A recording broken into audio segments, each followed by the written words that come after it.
Students, in today's session we will discuss about mutation. तो mutations क्या होती हैं या म्यूटेशंस के ऊपर किसने काम किया है वो हम डिस्कस करने वाले हैं। उसके टाइप्स के बारे में डिस्कस करेंगे, उसके कुछ अदर टाइप्स हैं उनके बारे में डिस्कस करेंगे और उसके अलावा वो कैसे इंड्यूस होती हैं या उनका बेनिफिट क्या है या उनकी किसी भी ऑर्गेनिज्म की बॉडी के ऊपर क्या इफेक्ट है, हम उन सब के बारे में डिस्कस करेंगे।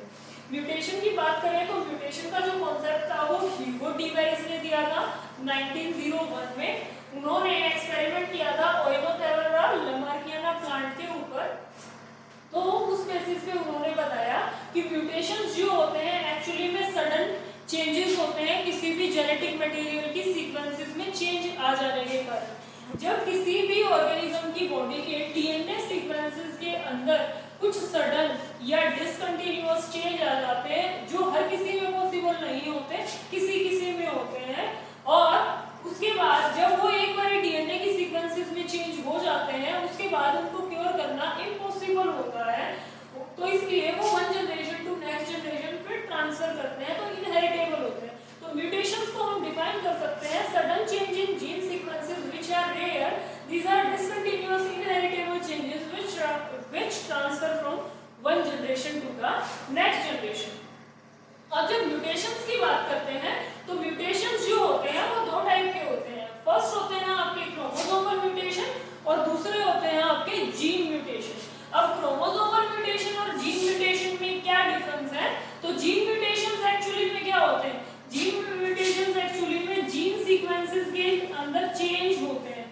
जब जीन सीक्वेंसेस चेंज कर जाती है और वो किसी और चीज के लिए कोड करने लग जाए या किसी भी चीज के लिए कोड ना करे तो वो क्या कहलाते हैं? हमारे जीन म्यूटेशंस कहलाते हैं। जब जीन म्यूटेशंस होंगी तो जीन्स एक्चुअली में क्या है? क्रोमोसोम्स के ही पार्ट होते हैं, तो क्रोमोसोम की सीक्वेंसेस के ऊपर भी चेंज आ जाते हैं, तो वो क्रोमोसोमल म्यूटेशन कॉज करने के लिए रेस्पॉन्सिबल होते हैं।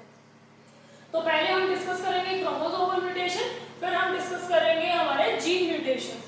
तो जब हम म्यूटेशन क्रोमोसोमल म्यूटेशंस को डिस्कस करते हैं तो क्रोमोसोमल म्यूटेशंस जो होते हैं मोस्टली 4 टाइप के होते हैं। डिलीशन हो सकता है, इन्वर्जन हो सकता है, ट्रांसलोकेशन हो सकता है या डुप्लीकेशन हो सकता है। अब ये एक्चुअली में होते क्या हैं? डिलीशन का मतलब ये है कि मान लो ये कोई भी एक सेट ऑफ क्रोमोसोम है, एक पेयर ऑफ क्रोमोसोम है, ये कोई भी एक पेयर ऑफ क्रोमोसोम है, इसके ऊपर कुछ सीक्वेंसेस प्रेजेंट हैं ऐसे ए बी सी और डी, ई एफ जी और एच, और दूसरा हमारे पास क्या है? चलो यहीं से डिस्कस कर लेते हैं। तो हमारे पास कोई भी एक क्रोमोसोम है जिसके ऊपर कुछ स्पेसिफिक जीन सीक्वेंसेस लोकेटेड हैं। किसी भी रीजन की वजह से, कोई हार्मफुल केमिकल की वजह से हो सकता है, क्रॉसिंग ओवर की वजह से हो सकता है, म्यूचुअल एक्सचेंजिंग की वजह से हो सकता है, तो क्या हो जाए कि कोई भी एक जीन की सीक्वेंस जो हो वहां से खत्म हो जाए, मतलब कोई भी एक जीन सीक्वेंस वहां से निकल जाए, ये सीधा जो हट गया, डिलीट हो गया। और हमें पता है कि जब कोई भी चीज डिलीट हो जाती है तो उसको रिकवर करना इम्पॉसिबल होता है। तो हमारे पास जो क्रोमोसोम का स्ट्रक्चर बचेगा वो क्रोमोसोम का स्ट्रक्चर कुछ ऐसा बचेगा, ए बी एंड डी। सी वाला जीन जो है वो डिलीट हो गया है किसी भी क्रोमोसोम के एक सेगमेंट के ऊपर। तो वो प्रोसेस जिसमें कोई भी एक सेगमेंट जो हो वो डिलीट हो जाए या लॉस्ट कर जाए किसी रीजन की वजह से, तो उसकी वजह से क्रोमोसोम का स्ट्रक्चर जो हो जाता है वो चेंज हो जाता है, which is known as deletion. अब डिलीशन जो है वो किसी एंड के ऊपर से भी हो सकता है, क्रोमोसोम के इन बिटवीन भी हो सकता है, ठीक है, वो अलग अलग पोजीशन से हो सकता है। उसके बाद नेक्स्ट आता है इन्वर्जन। इन्वर्जन का मतलब उल्टा कर देना।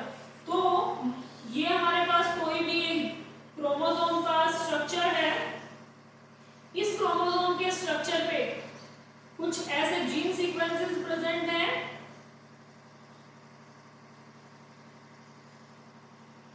ठीक है। अब इस क्रोमोसोम के स्ट्रक्चर पे जो भी सीक्वेंसेस प्रेजेंट है उन सीक्वेंसेस के ऊपर क्या है? किसी रीजन की वजह से अगर जीन सीक्वेंसेस रिवर्स कर जाएं, मतलब ऊपर वाली नीचे या नीचे वाली ऊपर, कोई भी सीक्वेंस अपनी जगह छोड़कर किसी दूसरे की सीक्वेंस के ऊपर आ जाए या एक्सचेंज हो जाए तो वो कंडीशन इन्वर्जन कहलाती है। तो उस कंडीशन में जो हमारा क्रोमोसोम होगा या उसकी जो सीक्वेंसेस होंगी कुछ ऐसी दिखेगी।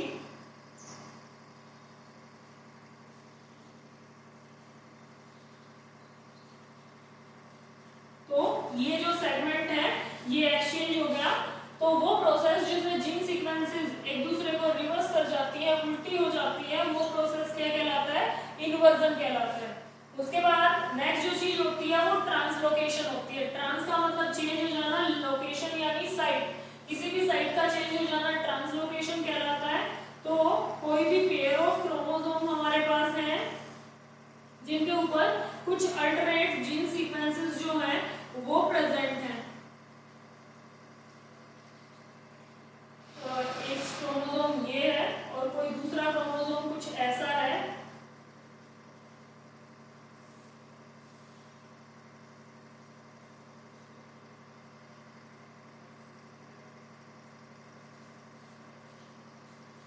ऐसा क्या हो अगर ये सीक्वेंसेस जो हो वो यहाँ से क्रॉसिंग ओवर के टाइम पे यहाँ पे एक्सचेंज हो जाए, तो ये कंडीशन कुछ, ये क्रोमोसोम हमें कुछ ऐसा विजिबल होगा। दोनों ही क्रोमोसोम कुछ ऐसे विजिबल होंगे जब ये सीक्वेंस यहाँ पे चली जाएगी। ये कंप्लीट रहेगा सेगमेंट, यहाँ से एक्सचेंज हुआ है, यहाँ पे सिर्फ ए और बी होंगे और यहाँ पे जो क्रोमोसोम्स हैं वो क्या कर जाएंगे? कुछ ऐसा दिखेगा। तो ये प्रोसेस जब सेगमेंट यहाँ से यहाँ गया तो ये प्रोसेस क्या कहलाता है? ट्रांसलोकेशन कहलाता है। उसके बाद नेक्स्ट जो कॉन्सेप्ट आता है वो डुप्लीकेशन का आता है। तो कई बार क्या हो जाता है, किसी रीजन की वजह से जो जीन सीक्वेंसेस होती हैं वो अपनी ही कॉपी बना लेती हैं। जब वो अपनी कॉपी बनाएंगी तो की कॉपी करने का जो प्रोसेस होता है वो डुप्लीकेशन कहलाता है। तो हम मान के चलते हैं कि डी सीक्वेंस जो है, जो जीन है उसने अपनी कॉपी बना ली। डुप्लीकेट का मतलब क्या करना? अपनी कॉपी बनाना। तो जब उसकी कॉपिंग होगी, कॉपिंग होने के बाद वो कुछ ऐसा दिखेगा, मतलब ये जो जीन सेगमेंट होगा ये डबल हो जाएगा।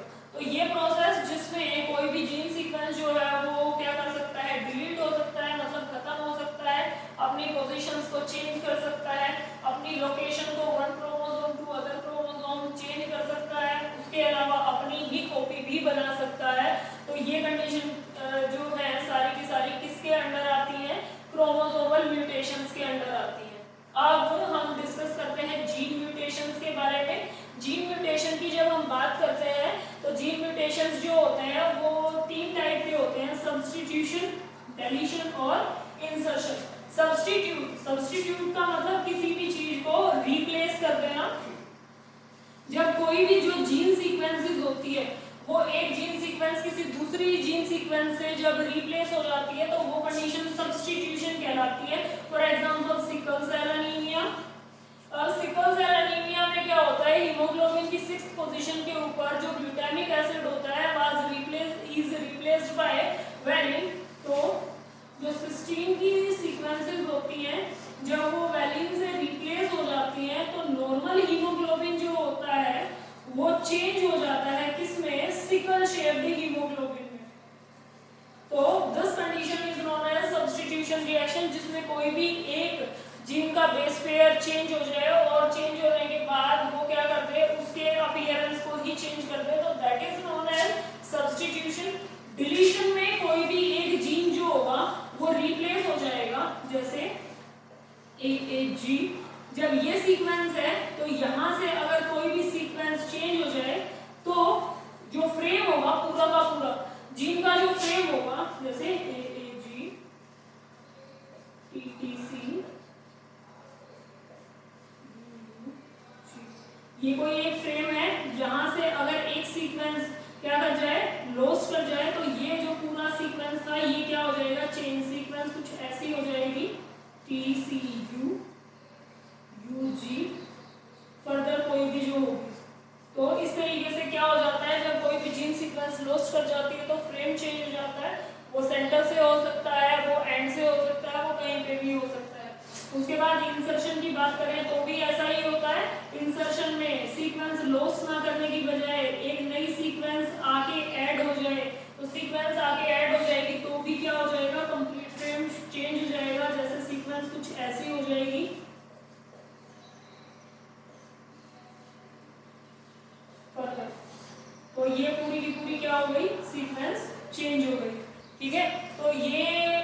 एग्जाम्पल है म्यूटेशंस के टाइप जिसमें हम डिस्कस करते हैं उनके फर्दर टाइप्स का। उसके बाद कुछ सीक्वेंसेस ऐसी होती हैं जो मिस सेंस होती हैं, जिनका कोई मतलब नहीं होता या वो किसी भी अमाइनो एसिड या जेनेटिक कोड के लिए कोड नहीं करती। तो वो सीक्वेंसेस जो किसी भी अमाइनो एसिड के लिए कोड नहीं करती या बॉडी के अंदर किसी भी कैरेक्टरिस्टिक फीचर्स को अराइज करने के लिए रेस्पॉन्सिबल नहीं होती, ऐसी म्यूटेशंस जो होती हैं वो नॉनसेंस म्यूटेशन कहलाती हैं। मिस सेंस भी बोल सकते हो या सेंसलेस म्यूटेशन भी बोल सकते हैं।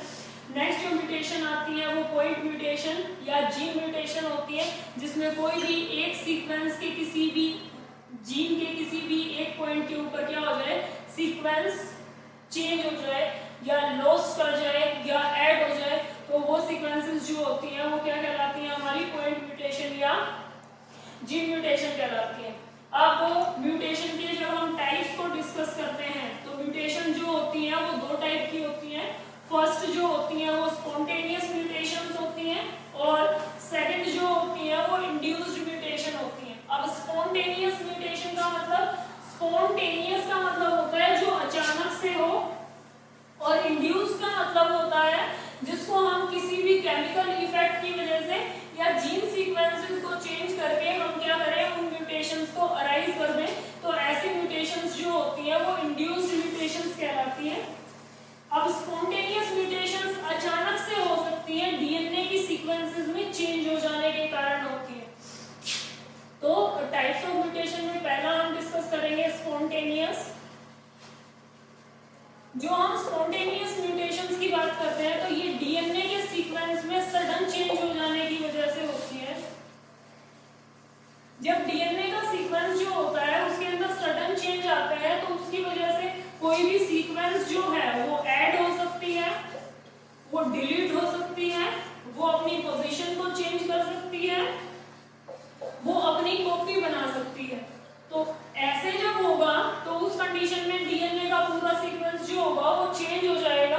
तो ऐसी कंडीशन जिनमें कोई भी डीएनए की सीक्वेंस के अंदर सडन चेंज आ जाए, ऐसी म्यूटेशंस जो होती हैं वो क्या कहलाती हैं, स्पॉन्टेनियस म्यूटेशन कहलाती है। दूसरी म्यूटेशंस जो होती हैं वो इंड्यूस्ड म्यूटेशंस होती हैं। जो इंड्यूस्ड म्यूटेशन होती है, इंड्यूस का मतलब प्रोड्यूस करना, तो ऐसी म्यूटेशंस जो हम इंड्यूस करते हैं किसी केमिकल इफेक्ट की वजह से, नई जीन सीक्वेंसेस को ऐड करके या किसी भी लेबोरेटरी प्रोसेसेस के अंडर प्रोसेस को फॉलो करके, तो वो म्यूटेशंस क्या कहलाती हैं, इंड्यूस्ड म्यूटेशंस कहलाती हैं। तो इन सब म्यूटेशंस में क्या होगा, वो केमिकल एक्सपोजर की वजह से हम इंड्यूस कर सकते हैं, टेम्परेचर को राइज करके कर सकते हैं, डीएनए के जो सेगमेंट्स हैं उनको चेंज करके कर सकते हैं। तो ये इंड्यूस्ड म्यूटेशंस होंगी जो जीन सीक्वेंसेस को चेंज करने के लिए या डीएनए के सेगमेंट को चेंज करने के लिए रेस्पॉन्सिबल होंगे। अच्छा जी, अब नेक्स्ट क्वेश्चन ये अराइज होता है कि व्हाट इज द बेनिफिट और what is the harmful effect. तो बेनिफिट क्या है म्यूटेशन का, म्यूटेशंस जो होती हैं वो प्लांट ब्रीडिंग प्रोग्राम्स में हेल्प करती हैं, जिसकी वजह से हमें डिजायर्ड वैरायटी के जो प्लांट्स होते हैं वो मिलते हैं। तो इसलिए हम ये बोल सकते हैं कि जो भी म्यूटेशंस होंगी वो सारी की सारी जो म्यूटेशंस होती हैं वो प्लांट स्पीशीज के लिए मोस्टली बेनिफिशियल होती हैं। दूसरी जो उसके अलावा एनिमल्स की जब हम बात करते हैं तो एनिमल्स के अंदर जो म्यूटेशंस होती हैं वो एक्चुअली में हार्मफुल होती हैं। क्यों? क्योंकि जब डीएनए की जीन सीक्वेंसेस चेंज हो जाती हैं एनिमल्स की बॉडी में, तो उस रीजन की वजह से क्या होता है, एनिमल्स की बॉडी का कंप्लीट जो जेनेटिक कंस्टिट्यूशन होता है वो चेंज हो जाता है। तो that is why they are harmful in animals, whereas when we get desirable varieties in plant breeding programs or in plant species, so that is why they are useful. उसके बाद जब म्यूटेशंस होती हैं तो म्यूटेशंस की वजह से बहुत सारी वेरिएशंस अराइज होती हैं। जो वेरिएशंस अराइज होती हैं म्यूटेशंस की वजह से, उसकी वजह से क्या होता है, कंटिन्यूटी बनी रहती है, स्पीशीज के अमंग रेसेस बनी रहती हैं। इस रीजन की वजह से जो गुड वैरायटीज होती हैं वो थ्रू आउट मेंटेन रहती हैं, और जो वर्स्ट वैरायटी अगर प्रोड्यूस होती है तो उनके अंदर हमारे चेंजेस भी पॉसिबल नहीं होते in case of animals like haemophilia disease. Animals की बात कर ले तो म्यूटेशन की वजह से हीमोफीलिया डिजीज है, which is also known as bleeders disease, sickle cell anaemia है। तो ये सडन चेंजेस होते हैं, जो सडन चेंजेस अचानक से जीन सीक्वेंसेस के अंदर होते हैं, तो इन सडन चेंजेस की वजह से क्या होती है, बॉडी के अंदर कुछ डिसऑर्डर्स क्रिएट हो जाते हैं जिनको क्योर करना इम्पॉसिबल हो जाता है। ठीक है, तो ये हो गया म्यूटेशन, म्यूटेशन का कॉन्सेप्ट और म्यूटेशन के टाइप्स।